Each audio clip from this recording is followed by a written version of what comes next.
This is the Aftermarket Radio Network. Hi everyone, it's Tracy Capriotto and Bryan Pollock.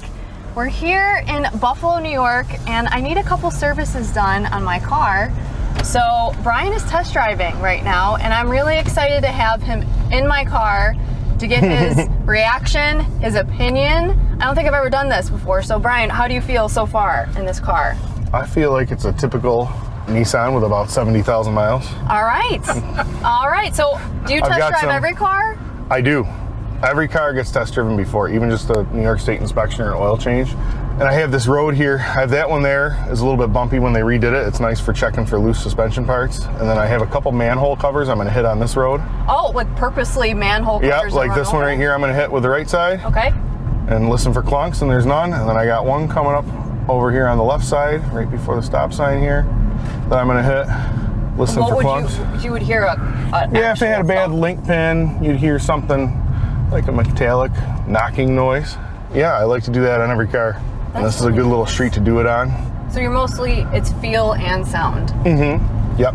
Are you also feeling the brakes too? I am a little bit here, but what I'll do is I'll get out on 31 because a lot of time brake pulsations and brake issues don't show up at 30 miles an hour. Oh.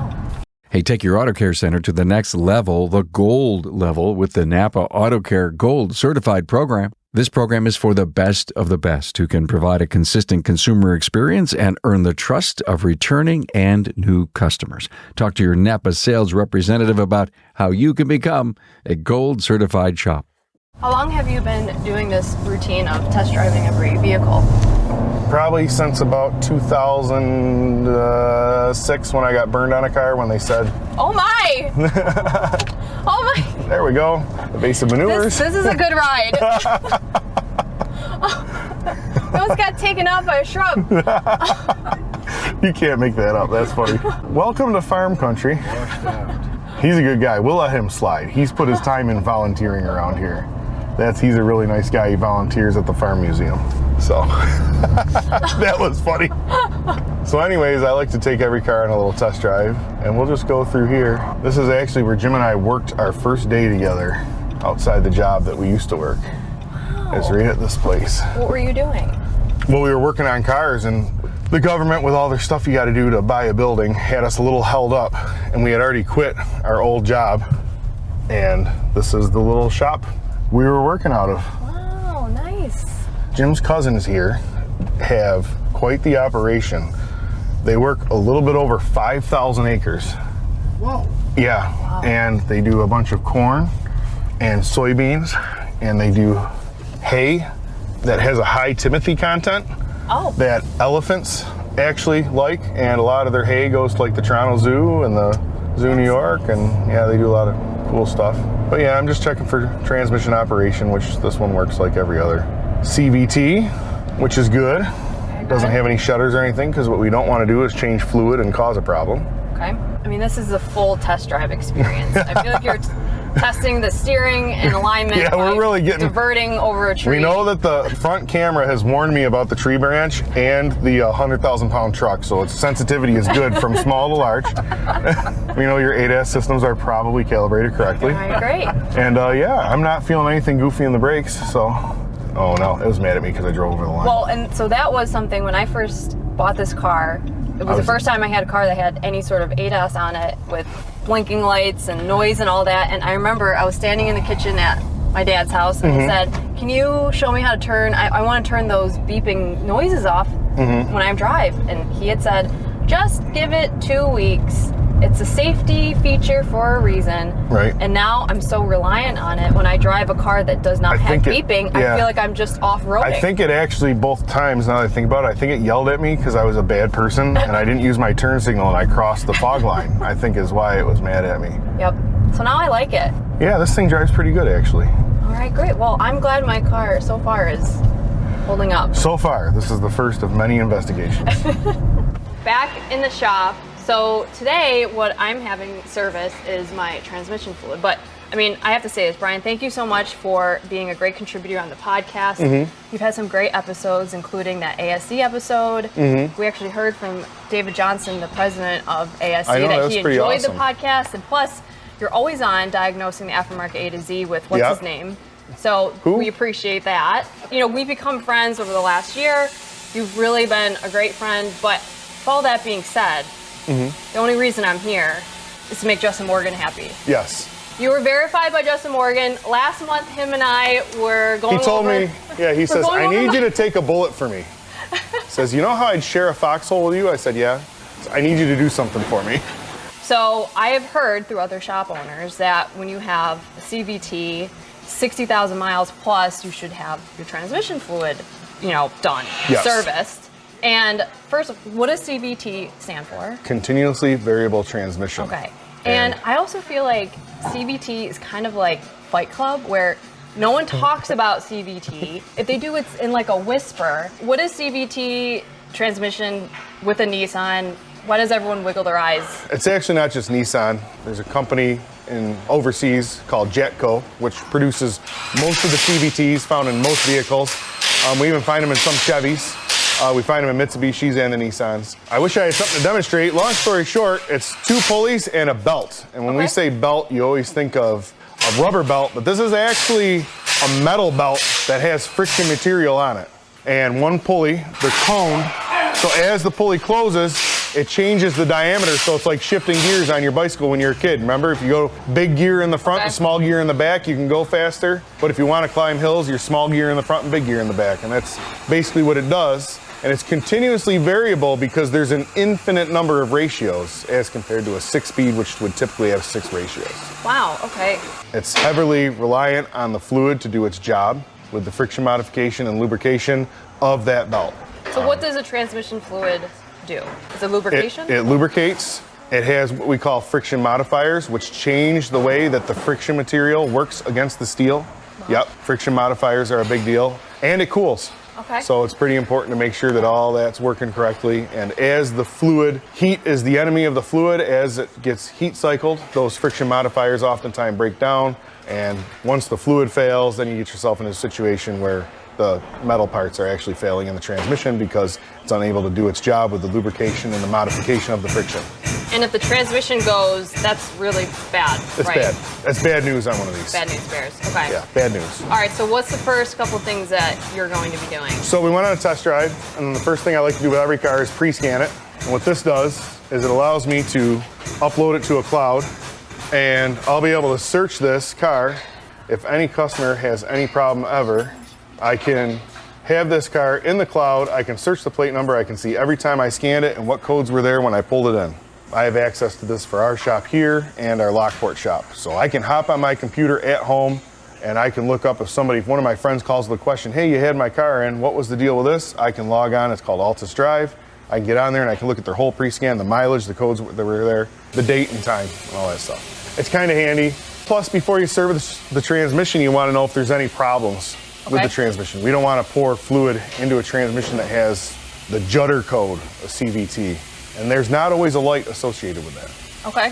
What color is the transmission fluid? I picture it's like a really pretty blue or something. Typically, well, that depends. Comes in many colors. And actually, years ago, Chrysler had a bulletin that said, do not use the color to judge the health of the transmission fluid. And after we're done scanning, I'm going to test your battery, because just key on engine off, it's sitting at 11.8 volts. We're going to test this battery and make sure it's good. So I work remote, so I'm not driving a ton. What is that? Probably a little bit rougher on the battery if it's sitting, because cars have a constant draw on the battery all the time. It's not like it used to be when you shut the car off and everything was off. It's like a dog in a crate. It's just waiting for you to come get it and go. You know what I mean? So if you have like chargers plugged into your car, does that make a difference? Should you unplug them if you're not driving? Or Absolutely. You should? Absolutely. Cell phone chargers are actually a major cause of keyless start, push button starts not working anyways. Really? So we take a lot of cell phone chargers and AirPod chargers out when the person hits their button and their car won't start. The first thing that's got to go is the cell phone charger or the AirPod charger.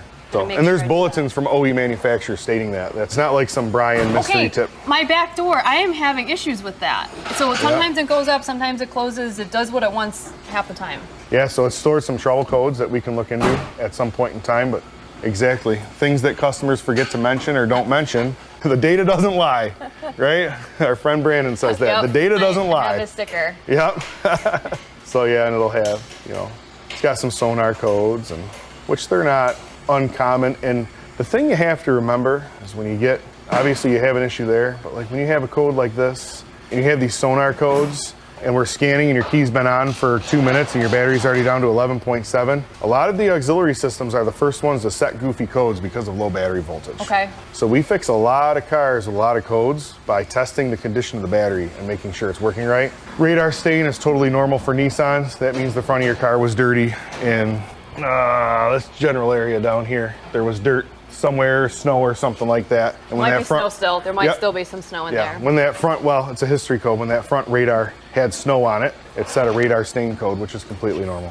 So far, we scanned 21 modules in this car. Wow. And this usually... People always assume it's just the couple lights that are on the dash. Yeah, there's a lot going on with these things. There's a lot of inputs that people don't realize.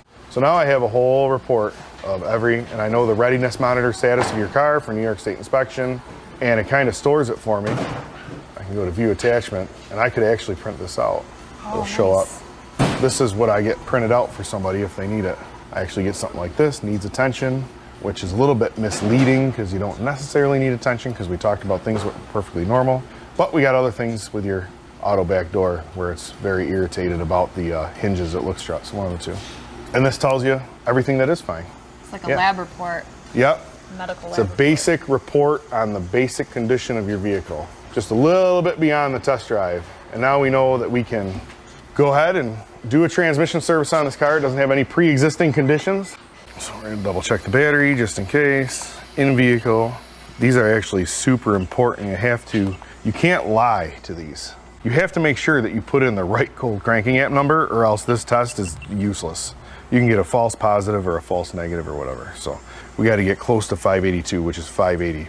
My point is you can't just keep it at 750 like it was in test. Oh, it says you're still good recharge even though our charge is low and all that stuff. So what does that mean? That means that It's still good?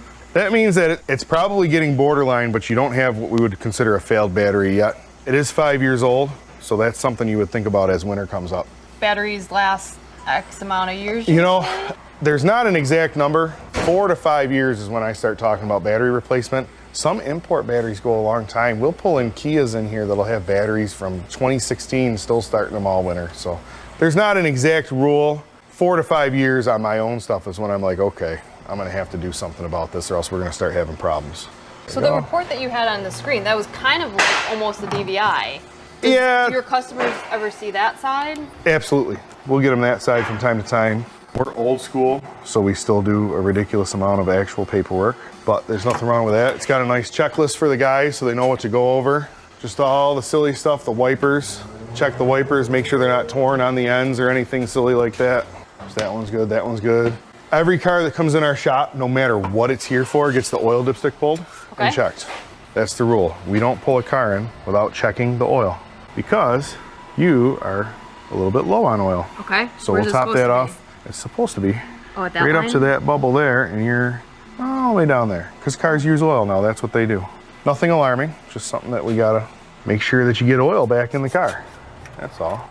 The NAPA Now event is a national ownership workshop for our valued AutoCare members centered around business building training from industry leaders. Now, it's not just about owning a shop, it's about owning your future. Join NAPA April 15th through the 17th, 2025 at the Venetian Resort in the heart of Las Vegas, known for its vibrancy, energy, and entrepreneurial spirit. At the event, ignite growth through business building masterclasses from leaders across multiple industries focused on expanding business opportunities. Now, masterclass topics include future-proofing your business, mastering emerging technologies for growth, leadership dynamics, inspiring, engaging, and driving success, shifting tides, understanding evolving consumer behaviors and your bottom line, and young leaders' lasting legacies, mastering succession planning for future growth. Foster collaboration with other like-minded NAPA AutoCare members and store owners. Stop at Supplier Studios for training, visit AutoCare vendor partners, and finally, join us in celebrating 100 years of NAPA Auto Parts, along with kicking off the next 100 years of partnership. There will also be exclusive giveaways. There are many incentive opportunities to offset the cost of this trip, including AutoCare program earnbacks, and beginning in October, earn up to $1,500 with pre-show supplier training to prepare for the Supplier Studio training sessions. The NAPA Now event is a national ownership workshop for our valued auto care members centered around business building training from industry leaders. Now, it's not just about owning a shop, it's about owning your future. Join NAPA April 15th through the 17th, 2025 at the Venetian Resort in the heart of Las Vegas, known for its vibrancy, energy, and entrepreneurial spirit. Get ready to grow, connect, and celebrate. This is an exclusive event limited to the first 2,000 AutoCare members. Packages are going fast. If you're interested in attending, contact your servicing NAPA store or NAPA salesperson. Oh my gosh, you're just moving the car? Yeah, they're not bad to move when they're on if you're nice. Bryan Pollock. Yeah, when they're on nice level. My God. When they're on nice level concrete, you just grab the car and move it, right? Sometimes I need a wheel chock for this bay, so I'll grab a wheel chock so that'll stay, and then we can set the lift on the car and we can start some other inspections. We'll want to look at the belt and stuff. A lot of what there is to see on the belt is going to be seen on the underside of the vehicle anyways. Has a car, in your experience, ever been lifted incorrectly? Oh yeah. So if you start lifting it, do you notice, uh-oh, it's crooked, and then you... Yep, we're always checking. We're not on our phones when we're lifting the car. All that good stuff. We're going to put that in park so it quits beeping at us. We'll get it off the ground a little bit. And I skipped one of my steps. I didn't check the air filter yet, so we got to get over here and check this air filter. How often do air filters need to be changed? Depends on the operating conditions. All right, with bugs and stuff and where you live? Yeah, let's see if we can sneak this guy out of here. Yeah, it's got a little bit of dirt on the edge, but... Oh my God, are those bugs? Yeah. Ugh. Brake fluid is right here near the max line. Have you had brakes done on this car? I'm sure I have. Yeah. Brake fluid's a good indication of low brake pads. So when you have high brake fluid like that, it indicates to me that unless somebody's been topping it off, the brakes, I'm probably gonna find there's probably pretty good pad thickness. Because as the pads wear and get thinner, that piston has to push out, it takes up the hydraulic space and the brake fluid drops. Are you a leaker? I did have my oil pan fixed. Okay. That was an issue. Gotcha. Right now I'm just grabbing the wheel to check for loose suspension parts. I'll come over here and do the same thing. You would be able to feel if it was loose? Yeah, there's not anything loose on this, but if there was a bad tie rod on, I'd feel it at 3 and 9. The tie rod's in the back on this, so a bad ball joint I'd feel down here at like 7 o'clock. That's good. Didn't hear any wheel bearing noise, but that's the true test, putting your hand on the spring and spinning. Make sure there's no bad wheel bearings, which nothing's bad there. We're gonna do the same thing on the back. When you see this dent in your tire? Yeah. Things that go in are okay, things that come out are not. Okay. So that is actually normal. That's where they just seamed it during the manufacturing process. So we feel the tire and we feel that if you go like this, feel how it's a little choppy compared to, feel in the middle, feel that's nice smooth, feel how this is toppy. Yeah. We're gonna rotate these tires. Okay. That's what they do on the rear when they need to be rotated. Same with this one. It's a little bit choppy. It's choppy on both sides, so it's unlikely to be alignment wear. It's very likely to be, just needs a tire rotation. So we don't feel any loose suspension parts. Get my fancy tread depth gauge out. We're gonna record some tread depths. Oh yeah, this one needs to be rotated. So they'll wear the right front tire a lot on a front wheel drive when they need to be rotated. Yeah, and one last one. All right. You know what's interesting is I'm not sure if I've ever had my tires rotated without an oil change. Usually that's, in my mind as a consumer, right. You get it. Sometimes what happens is the rotation for one reason or another gets skipped, and you can end up with them worn funny just because one rotation was missed, especially nowadays with they're so focused on how quiet tires are. You can definitely have them, they'll miss it. Tires, it is all-wheel drive, and we checked the front suspension, we checked the wheel bearings, we looked at the tires. I'll get the tire size because at 4:30 seconds, you're gonna leave here with a tire quote because you're not gonna drive around on 4:30 seconds in the wintertime. 225, 65, 17. So I am getting close to needing 4 new tires? Yeah, actually for heavy truck inspection, like for cars, passenger cars, it's 2:30 seconds fails inspection. Heavy truck is 4. So this isn't a heavy truck, but that's just to give you an idea of how down there you're getting. A new tire, you have 4 on 2 of your tires. A new tire would be like 12, 13. So you're getting pretty far down there. We make measurements, and this would be the type of thing that it's still summer, so you'll run those down and get all your money out of them. We won't just randomly change them. But do you think before winter? Yes. Okay, so before winter, I already have a list going on. I have 4 new tires and also perhaps a battery. Yeah, cold weather, you gotta be prepared. Oh yeah, you got a nice new oil pan on there. That might have been from the last car that was here. Okay. Okay, I'm gonna get my flashlight out. We're gonna do some looking around at this car here. Oh, see this?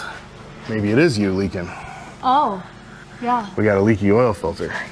Looks like to me. So is that because it's not tightened? You know, what we've actually noticed lately, and we've switched, some of our filters come from different suppliers, so. It's leaking.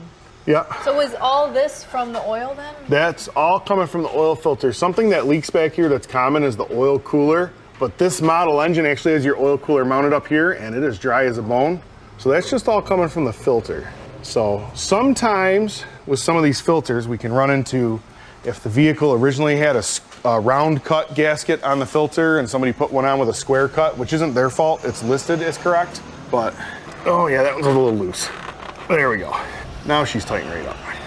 Now, had that not been tightened, it just would have continually It would have just continued to drip. And that kind of makes sense because your oil didn't look that old, but it was a little low on oil. Okay. So like, can you see it right here? Yeah. You've been getting some free undercoating on your car. That's okay, that stuff happens. What will the oil do if it's just left? Will it start like disintegrating anything or? It's actually, that's why we call it free undercoating. It's actually helpful. Oh, it is. Because we're in the salt belt and they lose a lot of salt on the road, Okay. so it's actually helpful. Now, So- with that leaking a little bit, would it have eventually completely leaked out all the way? Or it just would have been just There's a lot of bit? hypotheticals. I doubt it. I highly doubt it. Oil is one of those things, when it leaks, it looks a lot bigger than it is. I mean, look at what it left on the ground. That was probably 2 drops. Really? And it left a puddle that big. Oh. You know what I mean? So yeah, if you were to pour, like your engine takes, let's say 4.5 quarts of oil. If you were to pour 1 quart of oil on the ground, it would be like this whole front of this bay would be covered. So Okay, yeah, well, that's interesting to know. I didn't know that.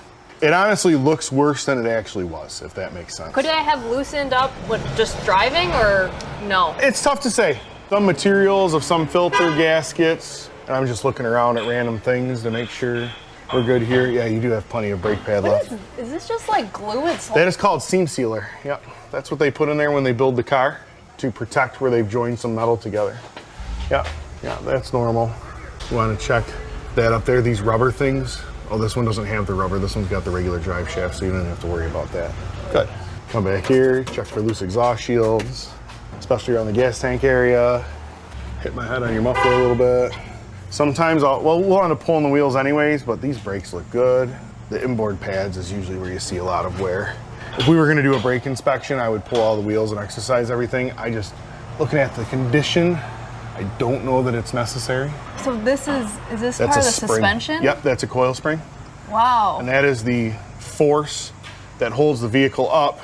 And then this is a shock, and this dampens that force, so your vehicle doesn't bounce down the road like crazy, like a Does it low find rider. that like this is peeling?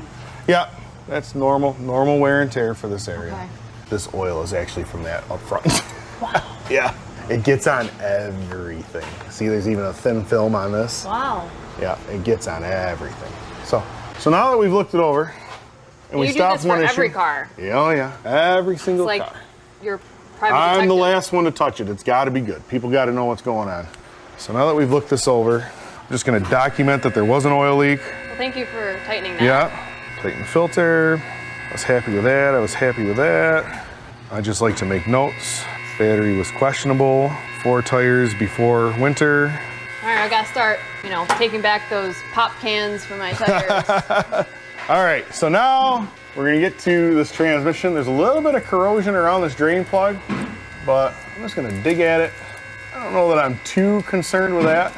We'll probably clean that up and give it a shot of paint before we put it back together.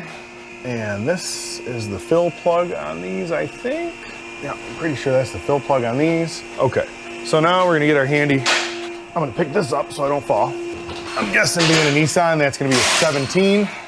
All right. Is that all rusted from, like you said, salt and snow? Yeah, just salt. Now watch yourself. This might spray a little bit. Ah! That can go on the ground, that's okay. There you go. There's the color of your CVT fluid. What I'll do now that this is draining, I'm gonna look up the procedure to fill it, Okay. because it's not always the same. It's not always the same of pouring something in and calling it a Not day. always the same. And you can't know everything. So, Well, unless you're Matt Fonzo. he probably knows how to do this. All right, it's 2019 Rogue S. Every car will be a little bit different variations. You don't know, and as soon as you assume, you do it wrong, and then it's in a transmission and it gets really expensive, and then we just don't go down that road. We just suck it up and look it up. transmission, automatic, periodic maintenance, CVT fluid inspection. That's talking about, oh, there we go, replacement. Perfect. Fluid temp is 104 or less, blah, blah, blah. They want it at 104 or less because they don't want somebody to get burned. So sometimes it's important to read beyond that. So they want us to fill it there. Interesting. So what they actually want us to do, even though I'm pretty sure this vehicle has a dipstick tube up top, I don't know that there's a dipstick on it. I think there's a vent cover on that, but they don't actually want us to use that to fill it. They want us to fill it through what they call is the charging hole. Oh. We'll work on getting that plug out. I'll take my rail sockets with me so I don't get embarrassed again. Let's see, that's this guy here, which is a 14. So it does make a difference filling fluid directionally. Yep. I'm guessing you could fill it through the top, but they probably use the top as the vent. So if you tried to fill it through there, it'll probably get airlocked and it's probably just a pain in the neck. So they have you do it through here. But on some cars, do you fill it from the top? Absolutely. Yep. Just not on this one, they say. Okay, this one's gonna spit out at us too here. Oh, not that much apparently. It's got a little rubber O-ring on it, that's in good shape. So now, we'll keep looking up the process and make sure we don't miss anything. Install the charging This is service kit. info on my car. Yes. That's very fun. I've never seen this. So, and it's a good idea. I was bad, I didn't read this ahead of time, but I do a couple of these. So it tells you fill with 3 1/8 quarts, US, blah, blah, blah, right? Start the engine, tells you to do all this stuff. And then look what it tells you to do. It tells you to remove the drain plug again and repeat steps 8 through 18 one more time. So if you don't read the whole service information, you end up ordering the wrong amount of fluid, right? Because at face value, this looks like about 3 1/8 quarts, right? But you need that times 2 because you're gonna repeat steps 8 through 18. That's what they have you do. So what's going on is there's more than 3 quarts in the transmission. And what they want us to do is start it, and they want us to get all the stuff out of the torque converter that is still in there. Even though we drain the pan, you still have more fluid in your transmission. And what we're doing is we're essentially what years ago somebody would have called a flush. They have a different name, you know, flushes now are hook the lines up, which I don't want to get into that debate. We just follow the manufacturer service info, and this is how Nissan wants it done, so that's how we do it. Okay.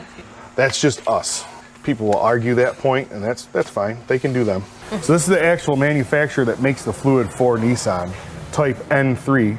So if the dealer's not convenient, you can get this stuff. You can actually source this through your aftermarket parts store. You just have to know who makes the fluid. Okay. So sometimes the dealer's not that convenient, or price, or whatever. Very easy to get stuff if you do your research through an aftermarket parts retailer. It's not hard.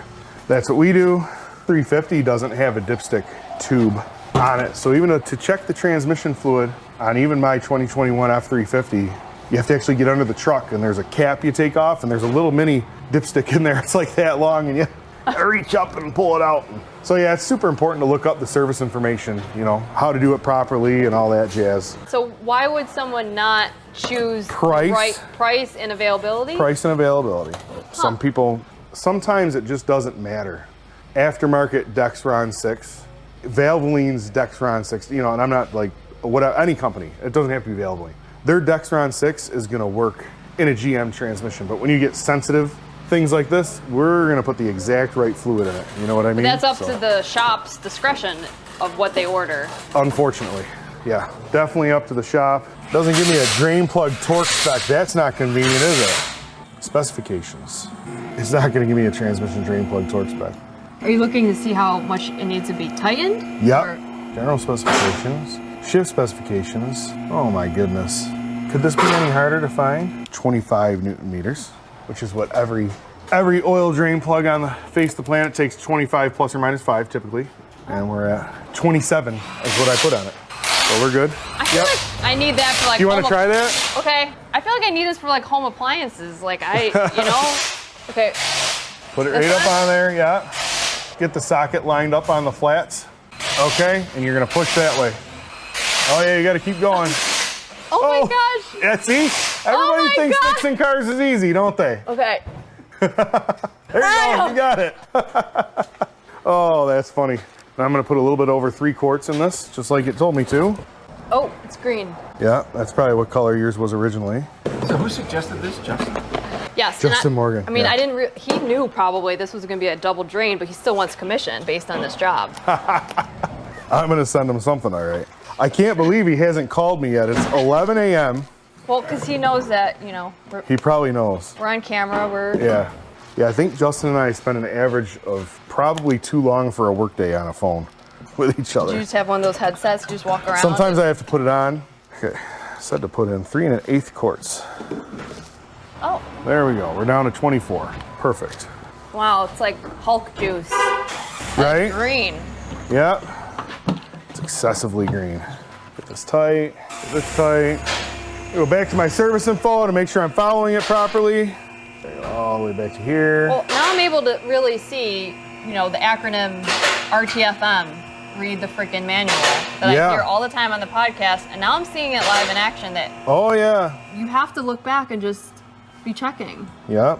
So what we're gonna do is we're gonna put 3 1/8 quarts in it, lift down the vehicle. That's what happens when they translate something from Japanese, then to Chinese, who are the ones that do all the translating, to English. That's what happens. It's pretty good because their languages are so close, but it's really ugly when you get German to Chinese to English. It's brutal. So long story short, it wants me to fill this up with that. It wants me to get in, check the fluid temp, 95 to 113 How do you check the fluid temp? with the scan tool that I have hooked up. Yep. We're gonna get to this. Hopefully my MacGyver action doesn't leak. You probably picked the slowest person to do this job in the entire Western New York area because I don't do this stuff anymore. But I know it's being done right. If your check engine light's on, I got you. I'm fast. But I just don't do this stuff for that much. Brian is coming out of retirement for me, and I appreciate that. If you actually listen to it, you can actually hear it. You could for a minute. You can actually hear it hitting. We're putting it in here, but you can actually hear it sloshing in the pan. Hear it? Yeah. It's sloshing into the pan. So they must have some channel that's been cast into that aluminum housing that goes right over there. Okay. So you have to undo that and plug it this. Yeah. Look at that. Almost like I've been here before. If they would have been the same socket, I'd have put them in the wrong spots. Which is silly because they're the same thread. Okay. And now you're going to put your foot on the brake and just let it sit there and drive. And put it in drive? Put it in drive, yep. And just keep your foot right on the brake, yep. If I was doing it myself, I would just shut the hood, and I have the big screen on the scan tool, and I probably would have done this ahead of time. But we can pull up the transmission temperature. We can find, there's the voltage for the temperature. Fluid temperature Fahrenheit. We put it on a graph. We can see we're at 114 right now. So we're gonna go see what we gotta be, okay? We're right there, put it right in reverse. Now you can put it back in park, and we're gonna do that one more time.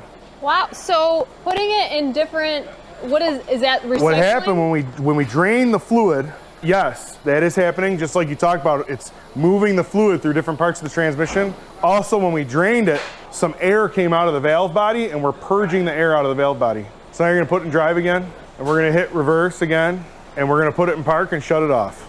And that has circulated a bunch of fluid out of the torque converter. We're past the minimum temperature, so we can go back up and we get to do it again. Wow.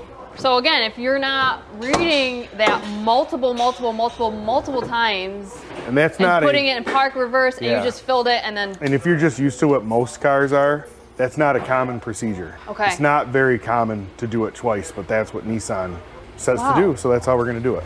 I'm glad I'm getting it done right, because now I see all the different intricacies of where it can go awry. Mostly my lack of preparation. But even the park and all that, like that's. Oh yeah. You could skip that easily by accident. Yeah, where most guys would miss on this is the double fill. Most guys would probably miss that. I wonder how much the fluid color. So now this fluid is gonna be half diluted, old, and half new is the idea here. And the pan is warm, so I'm thinking it definitely circulated. Look at that, it went in green and it's coming out that amber color kind of again. Isn't that interesting? Now, why did it want a specific temperature range? I'm assuming, so the thermostat in the transmission is open. A lot of these transmissions have thermostats to circulate through the transmission cooler. That's likely why it wanted that range. And they're probably talking about temperature for fluid level check also. Now, if the temperature's not in range, what do you do? You have to make it in range. When you go to do your final level check, you gotta get the temperature in range. So if it's too hot, you gotta let it sit. Let it sit? Yep. And if it's not in the winter, then is it? Yep, a lot of times in the winter we have to idle them, and maybe even, you might even have to do like a short trip to the end of the street and back. Wow. Because as the fluid temperature goes up, the level's going to go up. As it goes down, the level's gonna go down. A lot of vehicles have a hot and cold mark. Yeah, interesting how amber that went just by doing that, right? It went in right green, it went in, and it came out, and it did exactly what they said it was gonna. Wow. That's interesting, isn't it? All right, now I'm gonna get in there and clean that surface rust up real quick. So if there was too much corrosion, it could prevent it from sealing. From sealing properly. Then we'd have to get a pan, and then you'd be here way longer than you want to be, and you don't want any of that. So what we'll actually do is we will put this together and we'll dry it off, and we clean it down to bare metal, which is good because the corrosion's gone, but it's bad because it'll actually rust faster. Just looking at this crush washer to make sure that's in good shape and it's still plenty thick. And what we'll do is we'll actually clean that up with some brake clean, and I'll give it a shot. I have black spray paint exactly for stuff like this over there. We'll give it a little shot of spray paint so it doesn't continue to rust, because we took it down to bare metal, so sometimes that makes it rust faster. Oh. So we'll get rid of all that jazz. There we go. I'm missing off the back a little there. Oh gosh, it smells like It's horrible, isn't it? acetone, like getting your nails done. Yeah, it's awful. Now we lost some rust. 2 extra minutes to do a real nice job. We're gonna pull this plug out again. Okay, we're gonna re-rig up I know I have to do at least this much, and then I'm gonna go read, because I wanna be real careful about the level. Twist this backwards a little bit. Preload this hose. Fill with approximately 3 1/8. Look at it, remove the ATF charger hose and charging pipe, then install the open. Note, perform this work quickly because the fluid leaks, which we found out when you pull the pipe out. That's funny. I just like how they put stuff in there. All right, fluid temp. Okay, so what this is telling us is the same hole that we're filling it through. Once we get up to temperature, we are going to lift the vehicle up and remove the overflow plug and confirm that the CVT fluid is drained from the overflow plug hole. So that's also, the hole we're filling it through is also the level setting hole. Slows to a drip, tighten it. Okay, and that is going to be done with start the engine, right? Park, drive, park. What is it? L? L is low, but okay. So What does it mean, never reuse O-ring? Never reuse O-ring. They're gonna want me to change this rubber O-ring, which I'll put a new one on before we put it back together. Now, does it matter the speed that it goes in or no? Nope. I'm gonna have the best transmission in Erie County. Now, what would you say to a customer that was like, oh, I don't want to pay for it. It'll be fine, or they don't want to have the service done. They don't feel the. You know, it's their property. That's their choice. I usually tell them what I would do if it's mine. Okay. Which sometimes varies from maintenance schedules and sometimes does not. Like with fuel and air filters, I own a diesel. I tend to be a little bit on top of my fuel filter more than average because I've seen the price tag of fuel filter negligence. So an extra $100, you know, it works out. I have to spend an extra $100 once every other year, but I avoid a $13,000 job. So that's what I do. Now, where does it say? Does it say in the service manual 60,000 miles recommended transmission fluid replacement? Yes.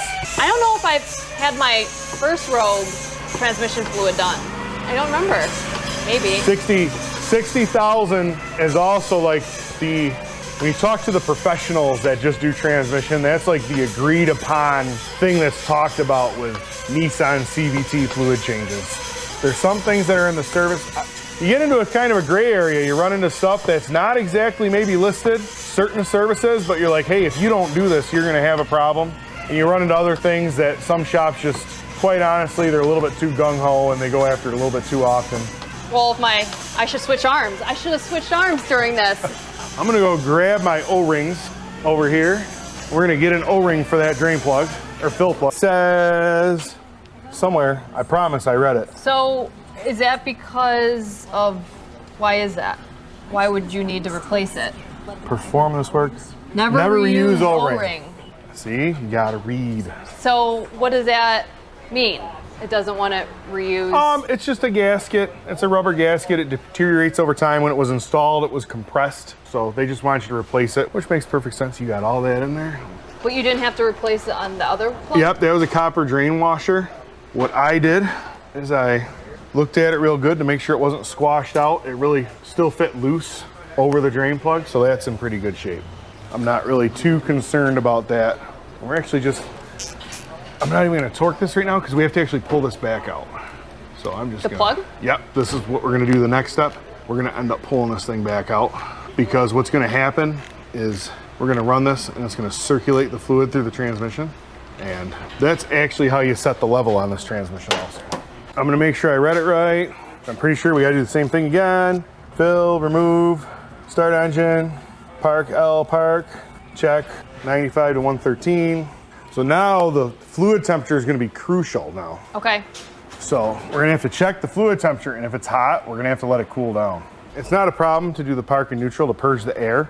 The temperature is with the level setting. The hotter the transmission fluid is, the higher it expands under heat, so it's gonna come up.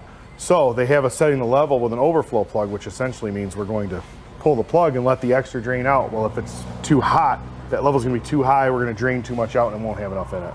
Wow. So I'd say reading is important. So you'll get in. Okay.